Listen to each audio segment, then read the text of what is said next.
গত 11 ডিসেম্বর ত্রয়োদশ জাতীয় সংসদ নির্বাচনে তফসিল ঘোষণার পর থেকে দেশের রাজনৈতিক অঙ্গনে শুরু হয়েছে ভোটের উত্তাপ। নির্বাচনের আচরণবিধি অনুযায়ী আনুষ্ঠানিক প্রচারণার সময় 22 জানুয়ারি থেকে শুরু হওয়ার কথা থাকলেও প্রার্থীরা এই নিয়ম মানতে রাজি হননি। সামাজিক যোগাযোগ মাধ্যমে আগে থেকেই সক্রিয় থাকা রাজনৈতিক নেতারা তফসিল ঘোষণার পর থেকে নিজেদের উপস্থিতি আরও দৃঢ় করেছেন।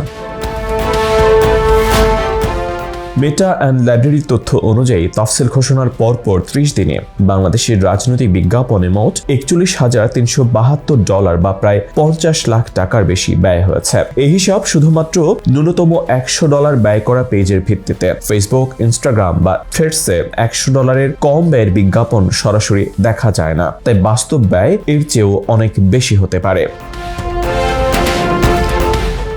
12 ডিসেম্বর থেকে 10 জানুয়ারি পর্যন্ত মোট 121টি পেজে ন্যূনতম $100 ব্যয়ের রাজনৈতিক বিজ্ঞাপন দেখা গেছে। এর মধ্যে বিএনপি, জামায়াত ও এনসিপি ছাড়াও 5টি দলের পেজ বিজ্ঞাপনে অংশ নিয়েছে। 15টি পেজ কোনো নির্দিষ্ট আসন বা প্রার্থীর পক্ষে নয়, বরং রাজনৈতিক আদর্শ ও অবস্থান তুলে ধরেছে। এ কাজে খরচ হয়েছে $5,947। বাকি 106টি পেজ সরাসরি আসন্ন জাতীয় সংসদ নির্বাচনের প্রার্থীদের প্রচারে ব্যস্ত ছিল, যেখানে 30 দিনে ব্যয় হয়েছে $35,425। এই 106টি পেজের মধ্যে 35টি জেলার 77টি আসনের প্রার্থীর পক্ষ থেকে বিজ্ঞাপন দেওয়া হয়েছে। 13টি আসনে একাধিক প্রার্থী ফেসবুকে বিজ্ঞাপনে অন্তত $100 ব্যয় করেছেন। ঢাকা 17, সিলেট 1 আসনে 3 জন প্রার্থী এই সীমা অতিক্রম করেছেন। 11 জন প্রার্থী একাধিক পেজ থেকে বিজ্ঞাপন দিয়েছেন। ঢাকা 16 ও মেহেরপুর 2 আসনের একজন করে প্রার্থীর প্রচারে 3টি পেজ থেকে ন্যূনতম $100 ব্যয় করা হয়েছে। এছাড়া 3 জন প্রার্থী 30 দিনে 2 শতাধিক বিজ্ঞাপন দিয়েছেন। 7 জন প্রার্থী ন্যূনতম $1,000 ব্যয় করেছেন। এক কেন্দ্রে 2 প্রার্থী $1,000 বেশি ব্যয় করেছেন। 121টি পেজের মধ্যে 62টি পেজ বিএনপির পক্ষে রাজনৈতিক বার্তা ছড়িয়েছে। সর্বোচ্চ $1,755 ব্যয় করা পেজ বিএনপি মিডিয়া সেল ছিল। দলের অফিসিয়াল পেজ থেকে $1,170 ব্যয় করা হয়েছে। 50টি পেজ নির্দিষ্ট আসনের প্রার্থীর পক্ষে বিজ্ঞাপন দিয়েছে। এর মধ্যে একজন প্রার্থী মনোনয়ন না পেয়ে পরে সরে দাঁড়িয়েছেন, আরেকজন নিজের পিতার পক্ষে প্রচারণা চালিয়েছেন। জামায়াতের পক্ষে 33টি পেজ থেকে বিজ্ঞাপন দেখা গেছে। এদের মধ্যে একটি পেজ ছাড়া সব পেজ নির্দিষ্ট আসন বা প্রার্থীর পক্ষে প্রচারণা করেছে। এনসিপি ও ইসলামী আন্দোলন বাংলাদেশের পক্ষে 6টি পেজ থেকে বিজ্ঞাপন দেওয়া হয়েছে। এছাড়া AB party, Bangladesh Republican party, Jasad, BCL ও গণ অধিকার প্রতিটি একটি করে পেজের মাধ্যমে বিজ্ঞাপন দিয়েছে। বৃহত্তম প্রার্থীর সংখ্যা এবং ব্যয়ের দিক থেকে বিএনপি এগিয়ে। 30 দিনে ন্যূনতম $100 ব্যয় করা পেজগুলোর মধ্যে বিএনপির পক্ষে ব্যয় হয়েছে $25,390, জামায়াত ব্যয় করেছে $9,511, এনসিপি $1,811, ইসলামী আন্দোলন বাংলাদেশ $1,405, বিভিন্ন স্বতন্ত্র প্রার্থী $2,302 খরচ করেছেন। বিজ্ঞাপনের সংখ্যায়ও বিএনপি 1,848টি বিজ্ঞাপনের মাধ্যমে শীর্ষে, জামায়াতের সংখ্যা 772টি। ঢাকার 20 আসনের মধ্যে 15টিতে ফেসবুক বিজ্ঞাপনে 30 দিনে ন্যূনতম $100 ব্যয় দেখা গেছে। 24 জন প্রার্থীর পক্ষ থেকে ব্যয় হয়েছে $11,950, মোট ব্যয়ের 1/3। বিএনপি ঢাকায় $6,641, জামায়াত $3,566, এনসিপি $906 ব্যয় করেছে।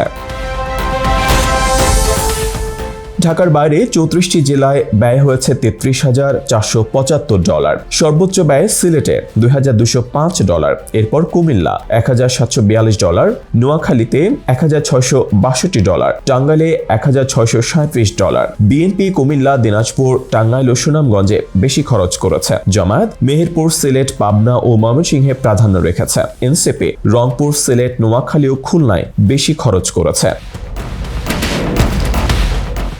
সবচেয়ে বেশি ব্যয় করেছেন মোহাম্মদ আবুল কালাম, কুমিল্লা 9 আসনের বিএনপি প্রার্থী। এছাড়া 6 জন প্রার্থী ন্যূনতম $1,000 খরচ করেছেন। জামায়াতের প্রার্থী ডাক্তার শফিকুর রহমান এই তালিকায় ছিলেন। এনসিপি, ইসলামী আন্দোলন ও স্বতন্ত্র প্রার্থীদের মধ্যে সর্বোচ্চ ব্যয় যথাক্রমে $900, $600 ও $400 ছাড়িয়েছে। গড়ে 92 জন প্রার্থী 2,658টি বিজ্ঞাপন দিয়েছেন। তবে কিছু প্রার্থী মাত্র একটি বিজ্ঞাপনে কয়েকশো ডলার খরচ করেছেন। ঢাকার মিরপুরে ঢাকা 15 ও ঢাকা 16 আসনে সবচেয়ে উত্তপ্ত প্রতিদ্বন্দ্বিতা দেখা গেছে। বিজ্ঞাপনে দেখা গেছে রাজনৈতিক ও সামাজিক প্রতীকও ব্যবহার করা হয়েছে। 18টি পেজে ইনকিলাব মঞ্চে শরীফ ওসমান বিন হাদির ছবি ব্যবহার করা হয়েছে। ইসরায়েল ফিলিস্তিন সংঘাত, পবিত্র কাবা শরীফ, ভারত বাংলাদেশ সম্পর্ক, ক্রিকেট ও ফুটবল দলের সাফল্য সবকিছু নিয়েও প্রার্থীরা বিজ্ঞাপন দিয়েছেন। কিছু পেজ সরাসরি রাজনৈতিক দল বা প্রার্থীর পক্ষে না থাকলেও বিএনপির সমর্থকদের লক্ষ্য করে পণ্য প্রচারণা চালিয়েছে।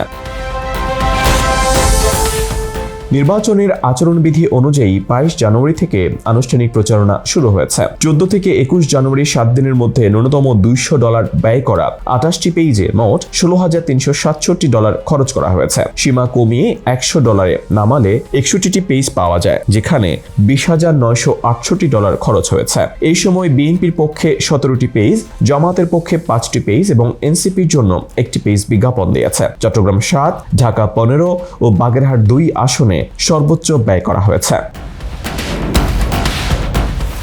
এই প্রতিবেদনে 2025 সালের 12 ডিসেম্বর থেকে 2026 সালের 10 জানুয়ারি তফসিল ঘোষণার পর 30 দিনের মেটা অ্যান্ড লাইব্রেরি ডেটা বিশ্লেষণ করা হয়েছে। ন্যূনতম $100 ব্যয় করা 185টি পেজ থেকে রাজনৈতিক বার্তা থাকা 121টি পেজ বিশ্লেষণের জন্য বেছে নেওয়া হয়েছে। সাম্প্রতিক ট্রেন্ড দেখতে 2026 সালের 15 থেকে 21 জানুয়ারি এর ডেটা নেওয়া হয়েছে, যেখানে ন্যূনতম $200 ব্যয় করা পেজই বিবেচিত হয়েছে।